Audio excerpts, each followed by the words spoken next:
Pasangan Rizky Febian dan Mahalini tengah berbahagia setelah melangsungkan prosesi tunangan. Acara tersebut digelar di Delangham, Jakarta dan dihadiri oleh 200 undangan yang terdiri dari keluarga dan kerabat dekat pada Minggu 7 Mei lalu. Rizky dan Mahalini telah menjalin hubungan asmara lebih dari setahun. Jangka waktu yang tidak sebentar itu membuat Rizky mantap membawa hubungannya ke jenjang yang lebih serius. Menjalani hubungan dengan perbedaan keyakinan membuat netizen bertanya-tanya bagaimana keduanya menghadapi isu tersebut. Menanggapi hal ini, Igede Suraharja, ayah Mahalini, ikut angkat bicara. Menurutnya, semua agama mengajarkan kebaikan.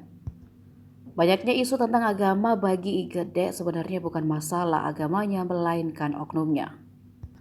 Oleh karena itu, keluarga besar Mahalini sudah sepakat memberikan restu kepada putrinya dan Rizky Febian. Baginya yang lebih penting adalah kebahagiaan Mahalini dan Rizky. Lebih lanjut, Igede menuturkan bahwa bahagia yang dimaksud adalah menyatukan dua insan yang saling mencintai. Terkait kondisi setelah menikah, Igede juga menyerahkan keputusan sepenuhnya kepada Rizky Febian dan Mahalini.